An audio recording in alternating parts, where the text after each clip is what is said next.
Good morning. Good morning, listeners, and viewers, and everybody everywhere. You're listening to Ammar and Jalf, live on our weekly radio show right here on Spice FM.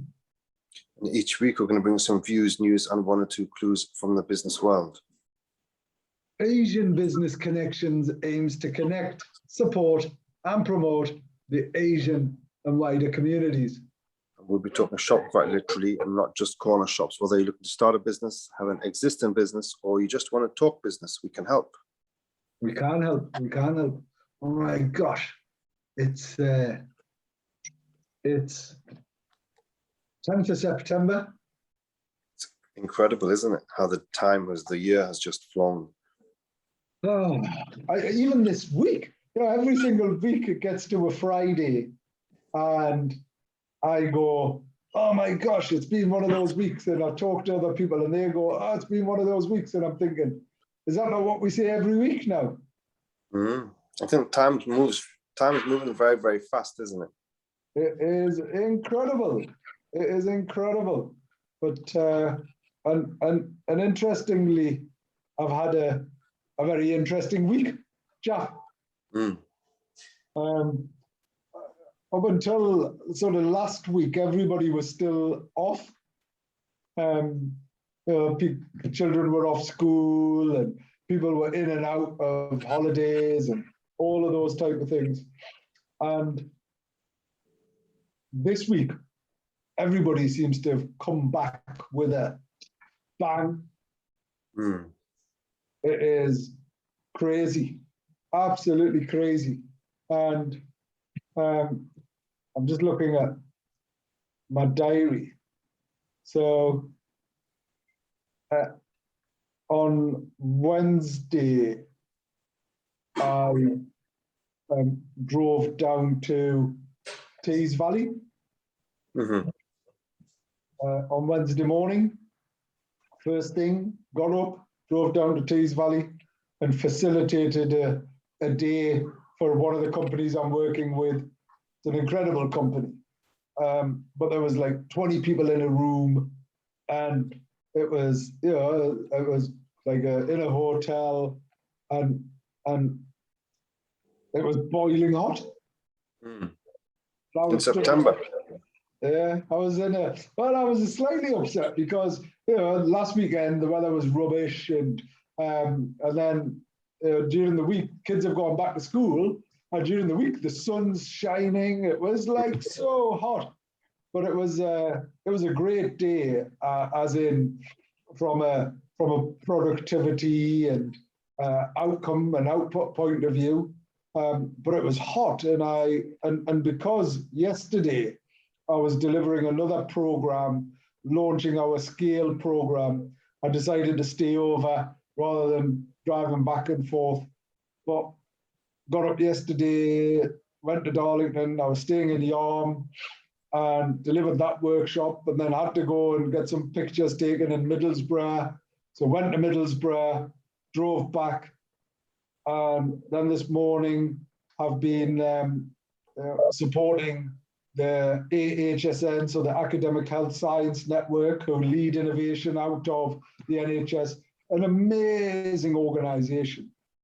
So I've been talking to the team there, and I must admit, I hope this isn't interpreted as anything inappropriate. And obviously in this politically incorrect world, you have to be very mindful of what you say. But it was an advert.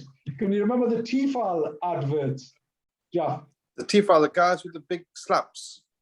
Big head. Yeah. And then you like slap the forehead. You know, at school. No, I didn't slap forehead, but anyway, it was like, and the point was, and it wasn't just guys, it was like families, and they had these big heads because they were so clever. What's so politically incorrect about that? It's just we're making reference to. Well, when you start slapping heads and things like that, I think that's totally inappropriate, Jalf. Did you not go through that at school, Ammar? When they like slap head, no? Yeah. Come on, man! You didn't go to a real school like us. You just went to these posh schools. Well, then I everyone didn't was go to just. school. I didn't go to school. Yeah, We went to not, real I was, schools. yeah, I just didn't go. I didn't need to.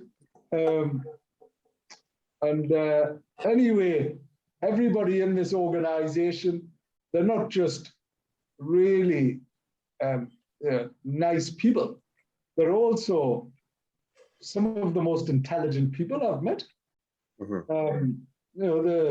Anyway, so I've been with them, and then today's just back to back as well. So I feel like it's so much harder, like driving around, being in a room, facilitating. But yesterday, the people there um, loved it. They really enjoyed being in a room together, different businesses, talking about the different business challenges, and people just opened up.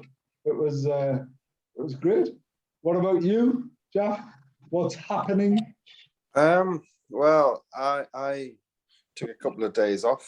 One went to London. What? Yeah, just to catch up with some a little bit of business with the recruitment people that I have down there, because things are so difficult. I just thought that a personal visit may help us make a bit of a difference. Sat with the directors of the agencies that we work with, and we're trying to just see how we can solve the situation with recruitment that we're facing in hospitality. So let's see what comes out of it. But again, London was absolutely, it was belting hot in London. It was so sunny. It was as though it was, in the midst of summer, not in, are we in autumn yet, Ammar, or not Yeah, officially? we are. We are in autumn, Jeff. Yeah. Yeah. So the weather was just unbelievable. I mean, London, I think it seems to be getting some of its vibrancy back. Not quite as it was, but I think it's kind of very close to being what it used to be. I think the only thing that's different is obviously the number of foreigners in the capital is probably a lot lower than what it would be ordinarily. But I think it seems kind of pretty busy. Yeah, I must admit. Well, can you say foreigners? I don't think you can say foreigners. Why not? They're foreign people, not from our country. Yeah, maybe. Or you can call, well, we can say the Arabs. Not many Arabs. Can we say that or not? Yeah, I don't know what you can't say anymore. I don't know what you Look, can't I say. think, no, genuinely, Ammar, London is lacking. They've lacked the Arabs coming into the Middle Eastern, as if that's politer, coming into the city, because they would have their summer fun in London. They would come and blow their millions of pounds, and that market has decimated so many businesses. I mean, you go to the undoubtedly the impact of sort of COVID and the tourism generally is incredible. I mean, Jeff, if you look at some of the other countries, so Europe, Spain, Portugal, all of these places opened up their corridors quite quickly and rapidly, because they recognized the importance of tourism, and rightly or wrongly, because the last thing that you want is a further impact on our economy, but our society as a whole. And I missed this only because I was out of the circulation last couple of days. But apparently there's now talk of a potential firebreaker in October. What does that mean? As in shutting down for a couple of weeks? What, they said 2 weeks, and then it becomes like 6 months, doesn't it? I mean, it's ridiculous. What? It's just ridiculous. I don't think we can afford any level of impact again. Well, the firebreaker is going to be an impact. In 2 weeks is not going to solve anything. They said that last time and it didn't work. So you might as well just not dilly-dally, say 2 weeks, and it ends up being 6 months or 3 months or 4 months. and it's just painful. At the end of the day, you just got to get on with it, man. Get on with it and deal with it. You know, everyone's vaccinated now. I've had 5 vaccines, 2 plus different ones, so I'm like quadruply covered. So I think everyone else is vaccinated, most of the people that I know. So what's the problem? You said that you wanted to get everyone vaccinated and it's going to be all good, so everyone's vaccinated. So what's the next thing that's in the pipeline? Yeah. I don't understand it. If you want to get the whole world vaccinated and everyone's more or less vaccinated, so why do you need to close the economy down again? Well, because I mean, let's be practical about this, Jack. We still remain in a position where we don't know what we don't know. And what we don't know is the variability of this virus. Other than we know that there's variants all the time. We just need to look at. There's variants in all flus, though, isn't there? So of course it's going to be variant, which is gonna the vaccine that you have is not going to cover the new variant. Yeah. So that's just a given. So then what are you going to do? What are you going to just try and get a vaccine and have drug up yourself for the rest of your life? Have a constant vaccine top up every 6 months? Well, we need it. We need it. But you would constantly just put that stuff into your body as a constant. If it meant that I'm living and I'm protecting those that are precious to me, and I'm supporting those that I work with and around, I'd do what I have to do, Jeff. And I think it's important. In fact, it is critical that everybody does their bit. And you know, because they're not, and it's as a consequence of people not doing their bit, that we still remain at significant risk. Now, it is proven that the vaccine does reduce the likelihood of significant impact. Mm-hmm. But that's different to all the other vaccines, though. The malaria vaccines and all the other vaccines that you have, it's not about significantly reducing, it's about more or less stopping. That was the concept of a vaccine as we knew it. And obviously this vaccine is different because it's not saying that. I mean, the anti-malaria vaccines and whatever else that we have when we go on holiday over the years, right? It gives you like real confidence that you're not going to go on holiday and come back with malaria because you're vaccinated against it, right? But then you got the COVID vaccines, and then you got all these variants, and then they're saying that the vaccine may not cover the new variants. So again, and then it's saying that, oh well, it's reducing the impact of it. That's fine, but it's not the concept of the origins of vaccines, though. So this is a different type of a vaccine, because it's saying that you're still going to get COVID, but it's not going to be as serious. Now, did they say that at the start? No, they didn't. Well, we didn't know that. But we know the concept of what vaccines are, though. We know the concept of what vaccines are and what they have been in the past. All the vaccines that I've had over the years, you know the job that it's going to do. It will stop you from getting a mosquito bite, or it's not going to lead to malaria, basically, because you're vaccinated against it. So you can have a bit of confidence that you've taken a vaccine and you're going to be covered. Yeah, it doesn't say that. Okay, but look, we don't know what we don't know, right? So that is a matter of fact, and we need to appreciate and understand that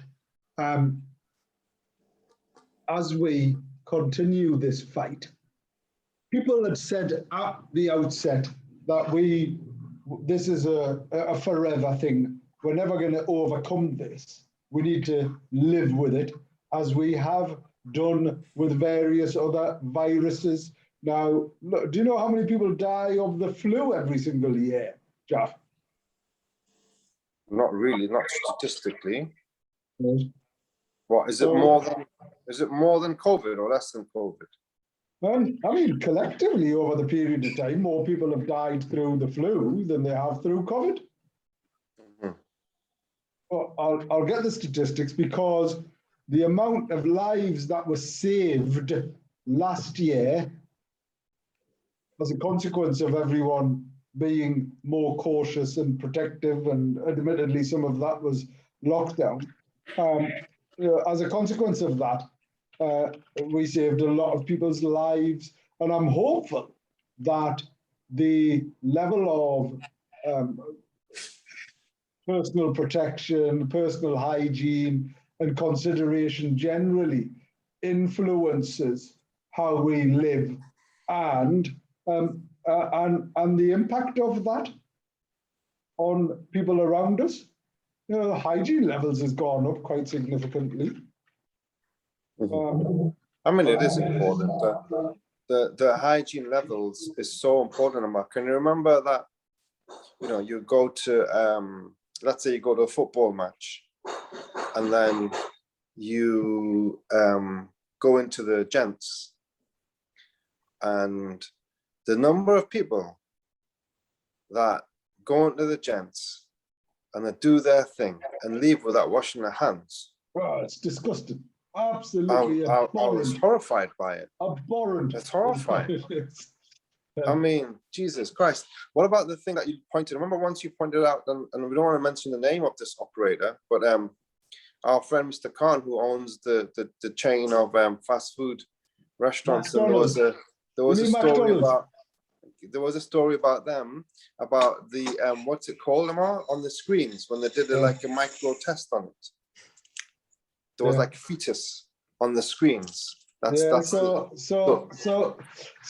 here's the thing, right? With the drive of efficiencies, as a consequence of the drive for efficiencies, what we've ended up now doing is creating environments with significant levels of transmittability of disease. So you go into McDonald's, you go into self-serve anywhere and anything, whether it's Tesco's or various other shops, and there's lots of other operators alongside the ones that we're mentioning, and for off comms basis, we do not recommend or otherwise any particular business. But you go into these places, and McDonald's, there was sort of on their screens, they'd done tests, and on 90% of the screens, there were feces and urine samples. I mean, it's horrendous. That is just shocking. I mean, it's just hopefully there's going to be that change within the mindsets of people, and hopefully a lot more people are going to have cleaner hands with everything that's happened with COVID. Yeah, well, I hope so. Certainly, I've always walked around with a bottle of hard gel in my pocket, and I will continue to do that. Even more so now, I've got hard gel everywhere. But anyway, 8,000 people die from flu in England, so just England, every year. Okay. Not internationally, actually, I realize, and whilst we don't have any preferences, but I don't know if you've realized this, Jalf, but the algorithms, so the sums behind certain search engines, if I use a particular search engine, right, it comes back pretty much as if it's read my mind and is able to give me the answer that I was looking for. Whereas another search engine, which is built into Windows, tends to bring back loads of irrelevant stuff. Isn't that curious? Well, there was this big thing though about Google, isn't it? that they are obviously, and of course they're doing it, they're manipulating what history that they want to show, what they want, when you're doing the searches and stuff like that, which is, I guess that's not indifferent to governments around the world wanting to change certain parts of history. So it's not in the curriculum, or they're going back and changing history, so that what the new generation kind of see and understand is very different to what the reality was. And that's happening around the world within governments and stuff. So, that's what Google, the searches are so different, it doesn't really surprise us. Yeah, but anyway, it's regardless of how they do it or why they do it really well. Of course. So if I type in how many people die of flu each year worldwide, I get that evidence. So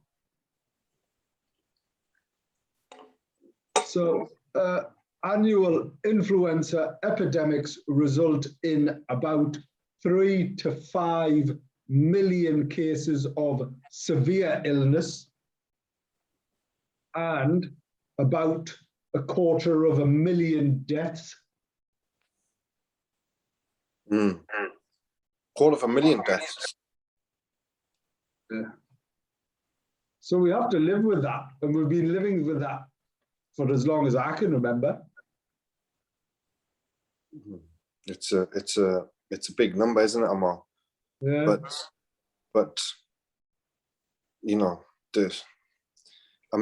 look, there are these things that are there, and I think statistically, those deaths would be within quite an older generation, I'm assuming, though.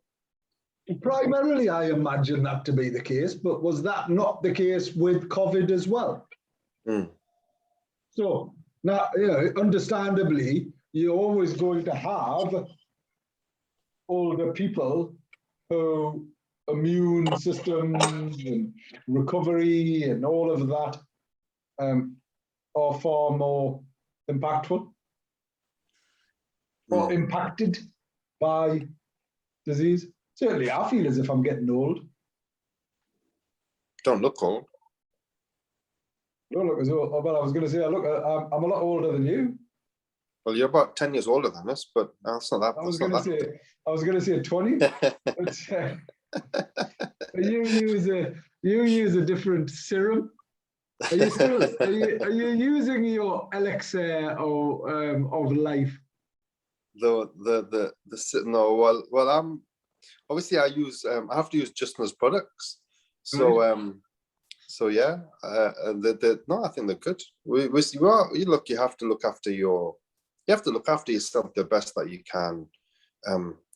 Everyone should try and live a healthy lifestyle, because if you do that, if you do the training and you're proactive, I think what I've seen is that I have kind of regular sessions booked at all different places, from the physio to the chiropractor, just as a means of getting some regular assessment done. Yeah. And I think it's been a really good decision. Obviously, you got the personal trainers and you go to the gym and then you work on different things, because you're always going to have aches and pains and issues with your body, because as you get older, the body, there is like wear and tear. And what do you do if you don't do a MOT? And we're not cars, so you can't do an MOT every year and think that, I'm going to be, let me go on, I'll see you next year. You got to do it you got to look after your health on a daily basis, and you got to be mindful of it. And you know your health, or you know your body better than others. But if you can look after your health and you're really focused on it, I think that's so pivotal to having a healthy lifestyle, but having a good business as well, because your mind is going to be fresher. If you imagine, Ammar, when you are constantly ill, you've got a headache, or you've got this pain and you've got that pain, it's so disruptive to your everyday life, and your everyday life becomes so much more difficult. So everyone should really be focused on their health. Eat well, do your regular exercises, and try and be a bit proactive.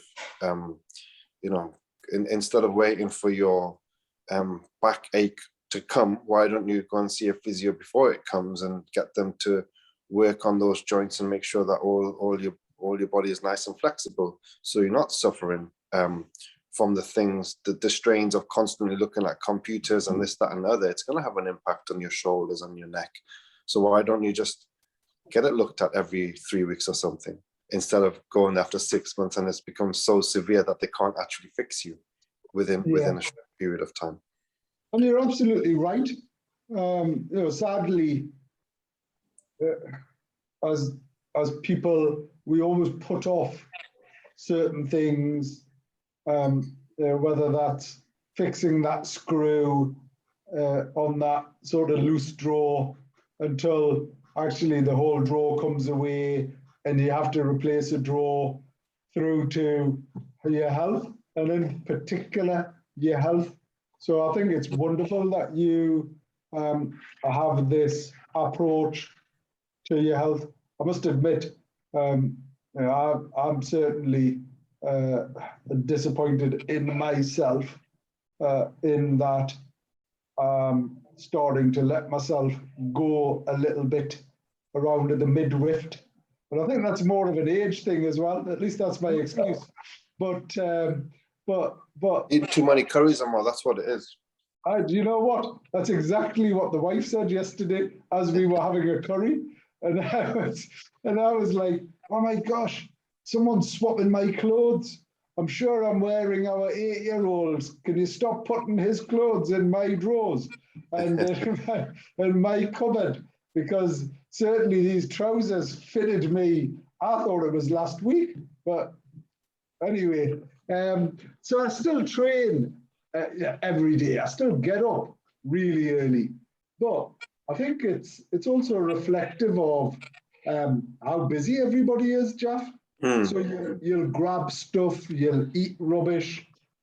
It's more the eating aspect, and the suggestion is that whilst training can and clearly does make a difference. If I didn't train, I'd be in a pickle. I think a real pickle. But because I get up at 4:30, 5, and because I then train for an hour, I feel good for that. What I feel bad about is the fact that normally during the week, I wouldn't eat any rubbish. So I wouldn't eat any sugar. We'd have sort of salads and sort of prepared meals and things like that. But more recently, I've just been going to the sweet cupboard. We've got this dedicated cupboard full of like rubbish. And the wife keeps saying to me, you need to, well, why don't you just stop buying it? So, but I can't help myself. So I go to the shops and I'll buy all of these things that is just like junk food, real proper junk food. Because on a weekend, when I've been good all week, on a weekend, it's my treat. Look, I think you have to enjoy you have to enjoy eating as well. And I guess, do you feel, Ammar, when you do eat a bit unhealthy, does that not urge you to, you are conscious of it though, at least, right? You feel rubbish, you sleep rubbish. You do, you can feel it, right? Straight away. So during the week, and because I get up early during the week, I feel it a lot more. So I feel up. I maybe do a bit of that, but I wake up. I wake up feeling slightly like bloated, and you feel like not nice and horrible in yourself and all of that. Whereas I don't mind reserving that feeling for a weekend. I certainly don't appreciate it during the week. So, the problem that I've now got is the junk food cupboard is too near, it's too close. I probably need to put a lock on it. I'm highly motivated and very disciplined, and I'm saddened to admit that I'm getting a bit distracted. But anyway, I'm hopeful now that the kids have gone back to school, nursery, And from next week, there's a bit of a routine. So I'm going to force myself because I am highly motivated. I do, work out. I can manage and maintain. I don't need external factors to motivate me. So yeah, I'm going to change it. And I just don't like the idea of how I feel. It's not necessarily how I look, because I'm not like that 40. I've got like, it's still a, it's I can see the six pack, Ammar. I can see the six pack through your So anyway, so the point being is I'm all right. There isn't that, but it's how you feel. It's not necessarily what anybody else is. Well, of course. So in the world, Jalf, normally Martha would have produced us lots of incredible program content and all of those things. And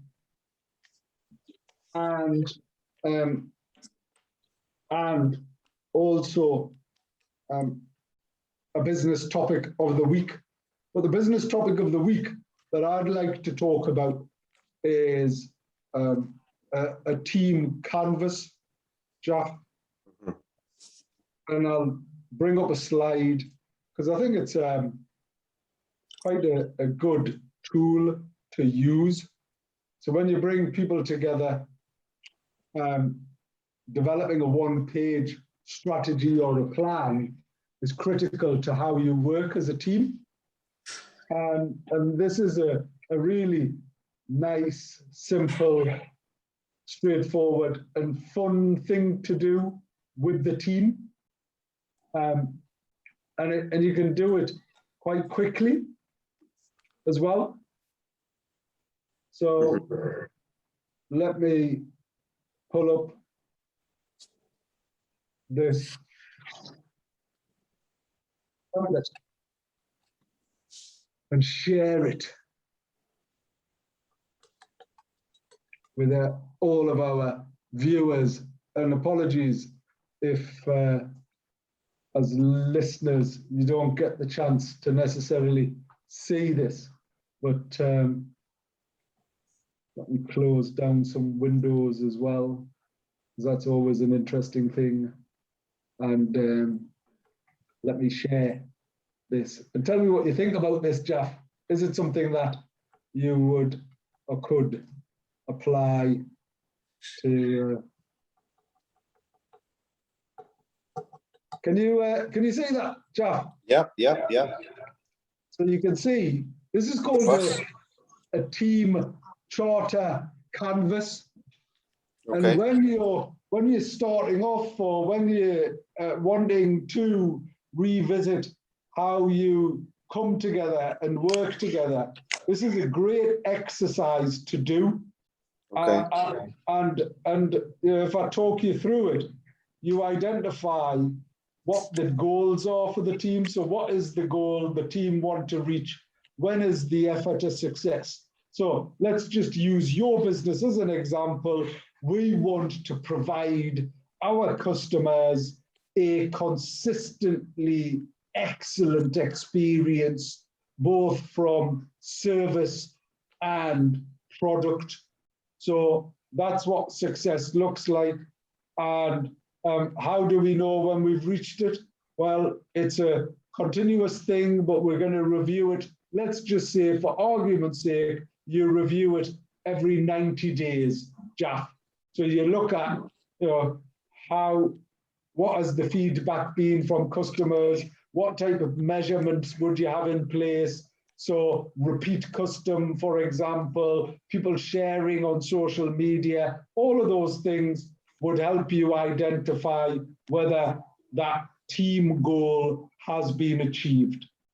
You then look at team values. So what are the values that are recognized by all team members that the team live by?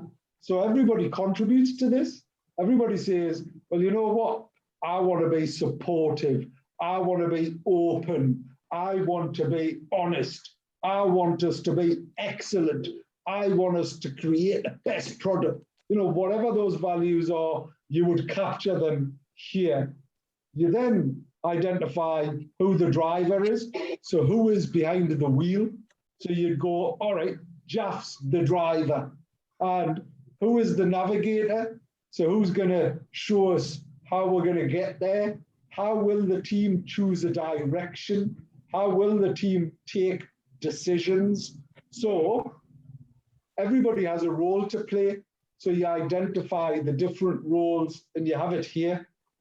Energy source. So what generates energy in the group? What gets everyone going? So that could be simple, crude things like, well, money, because if we perform this well, there's going to be a bonus or there's a profit share. Or it's also, well, you know what? Jalf's a really funny guy.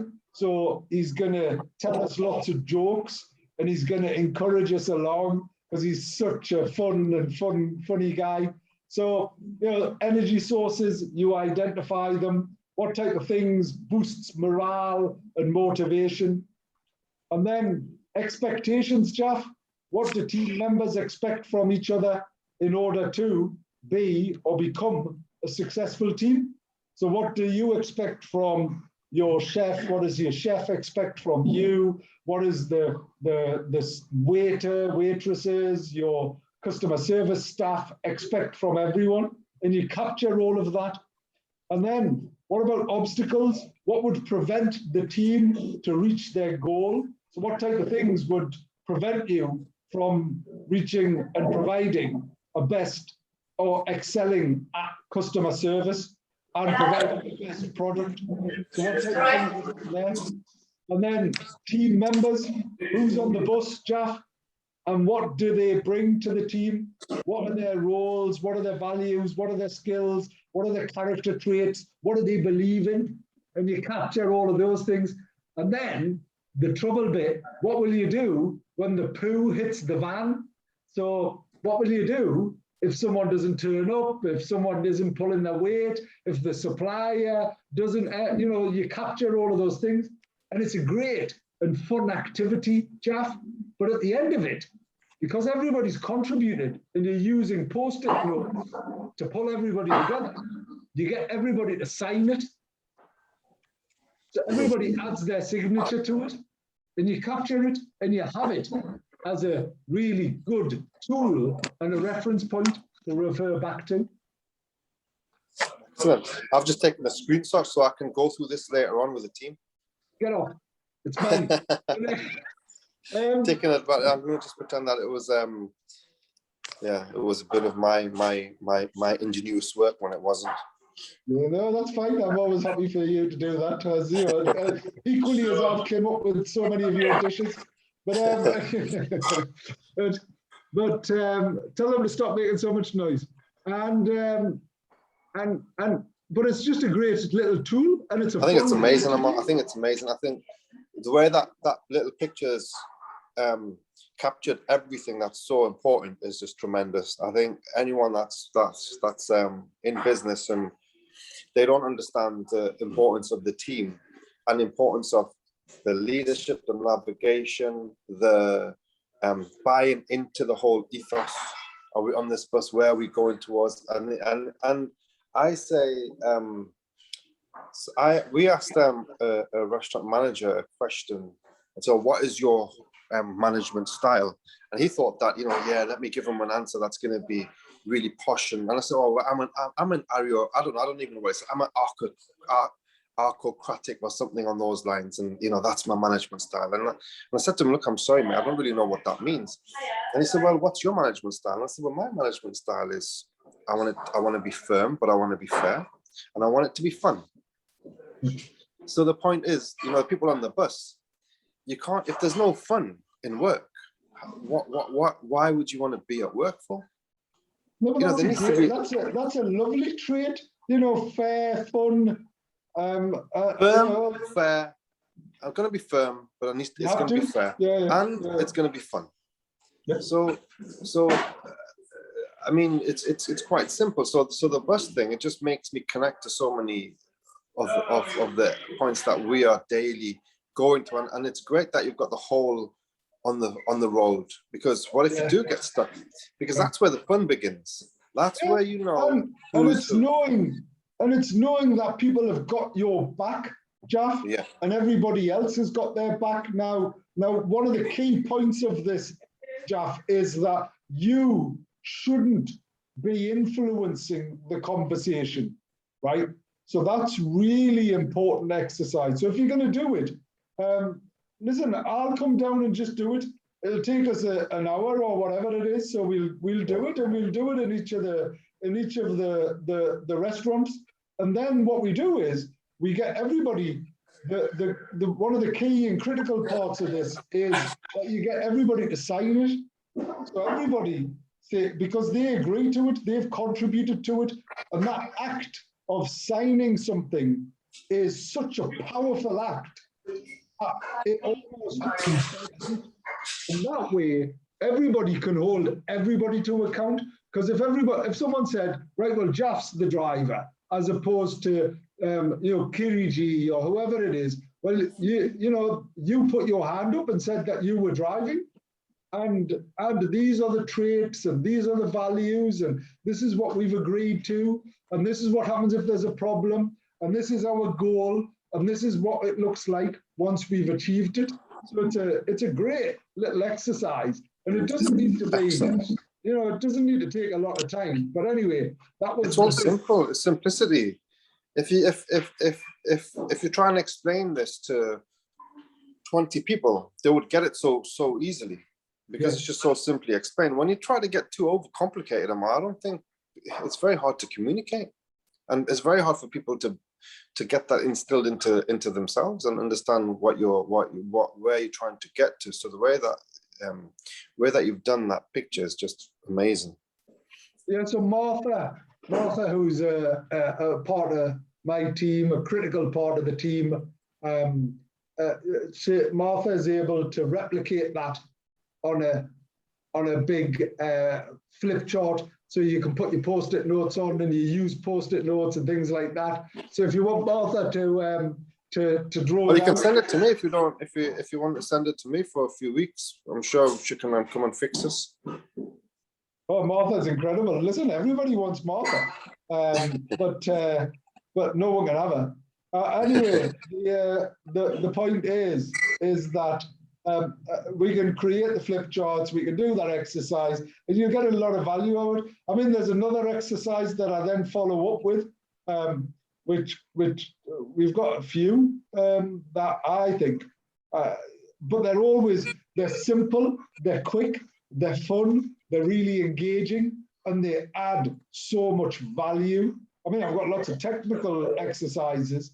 One of the announcements is that my programs that we deliver, so our accelerator, our scale, our investor readiness programs, which are now considered some of the best in the country, are now accredited. So you get I've had them accredited, Jalf, as a level 6 qualification. So if you think that an undergraduate degree is a level 5 and a level 6, and a postgraduate degree is a level 7. Okay. Our programs, our practical programs that feature this type of thing, they are now accredited. So you can get a level 6 qualification by doing our programs. Nice. And they're engaging, and they help you develop your roadmap for your business. And very, very proud. And now, just this week, Professor John Wilson, who was the Pro-Vice Chancellor of Northumbria University, who was the Dean of the Business School at Newcastle University, he's now become part of our team because he's semi-retired, and he's our Chair of Strategic Development for Programs. So I've got one of the best academics in the world on business as part of our team. Amazing. It's amazing. I think we need to meet all of your, we need to have those events, and obviously the ABC events, but then they used to do workshops and things like that. It would be nice to kind of see the evolution of the SME from where it was the last time we were there. You might need to have like an open day or something. Oh, I mean, honestly, the technology and the resources that we now have are world class. We're actually going to be rolling out our programs globally. So that's what Professor John Wilson is taking the lead on. So we're going to take them into all of the Indian subcontinent and Middle East and all of these places that we've got relationships with, because it's the first time in the world that these type of programs have been accredited. Now imagine if you are running businesses in Bangladesh, India, Pakistan, and you get this level of insight, which is simple, you understand it, but it transforms your business and you get a qualification. It's amazing. It really it sounds so exciting.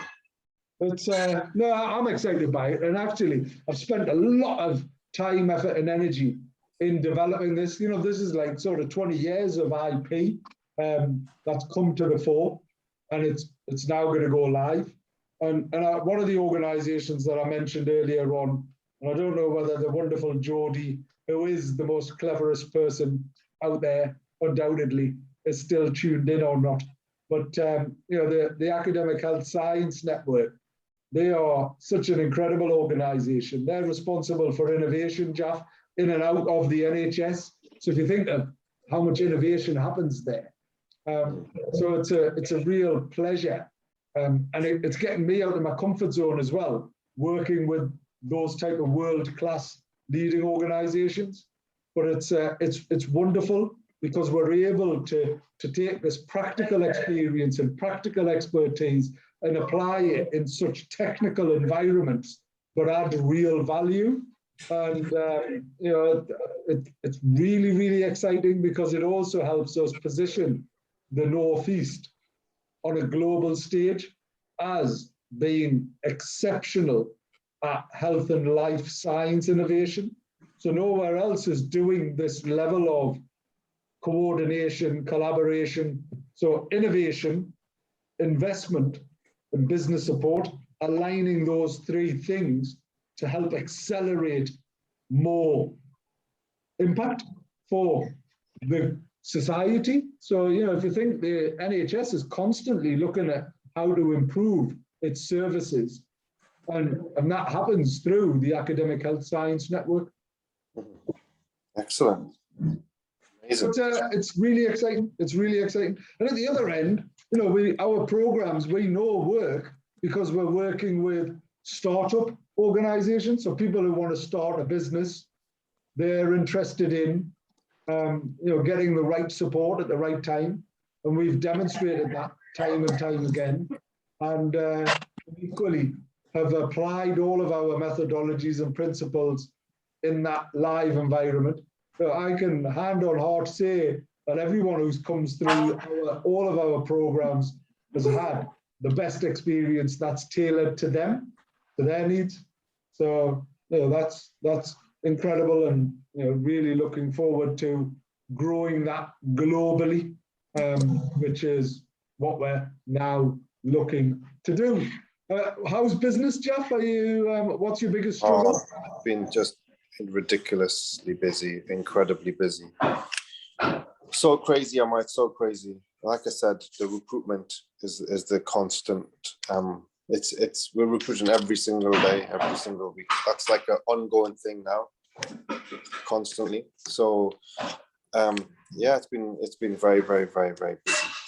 And I think it's just not just us, it's probably within the whole of the hospitality sector. I think people are making up for lost time. Obviously now the parties are coming in, the birthday parties, the big events, Christmas parties are all coming in. So let's just see what the future holds, and if there's not going to be any madness and more lockdowns and stuff like that. I think, you know, it's how it used to be. It feels normal, but I just feel still skeptical that something could happen tomorrow, or there could be an announcement for something 4 weeks time, and then we have to re-gear ourselves. And I think, look, whatever happens, at the end of the day, we have to be ready, but the government have to do things fairly. If they say that, oh, we're going to shut the country down, and oh, I'm sorry, but there's no furlough, hey, good luck to everybody else, because I don't know what would happen in that instance.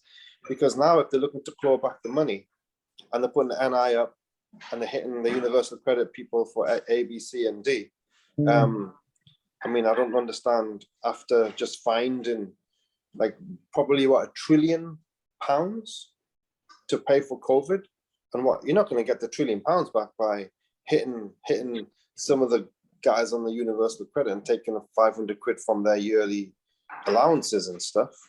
I don't understand. I mean, look, they're the experts, but where's all this money going to come back from? I think it's going to come back from the businesses personally at some point. They're probably not telling us that yet. Let us kind of get onto our feet a little bit more. But at some point in the future, I'm waiting for all the VATs and all the corporations to kick in severely, to really hit us where it's going to hurt. So, but I just think that we need a bit of time in business to find our feet after 1.5 years of madness. Yeah. And I don't know how long they're going to give us. How long do you think they're going to give us? If they give us till the end of this year and said, right, from next year, February, yeah, that's going to go up A, B, C, and D. That just gives us a bit of breathing room, but we're still playing catch up. So will a lot of others. Yeah. So let's see what they say, Ammar. Yeah, I don't think, look, we don't know what we don't know, and that's why it's absolutely critical to make sure that you have resilient plans in place and you continuously look at your business model. You know, that is very important. And secondly, look, the changes are going to happen. They're going to continue to happen. You know, there's comprehensive spending reviews happening within government. 27th of October, I believe, is the date set for that. And then there's a range of other influences and influential factors. But this is just the start of recovering that monies. You're right. However, there aren't going to be immediate changes to things other than the support. So you're going to start losing out on the support at the end of this month.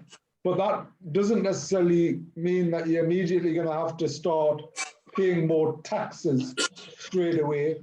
That will come next year. So you will have some. Anyway, we're coming up to the end of the show, Jalf.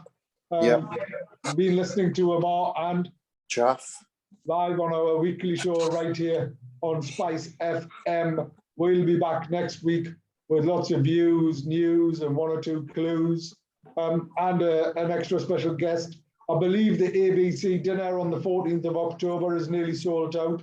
So if you haven't got your ticket yet, make sure you register ABC, AB Connections or Asian Business Connections. Do a Google search, get your ticket. It's going to be an incredible event.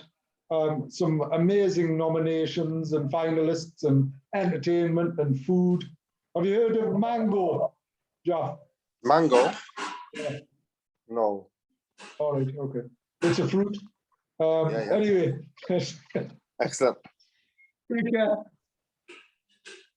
All right. Bye. Bye. Bye. Bye.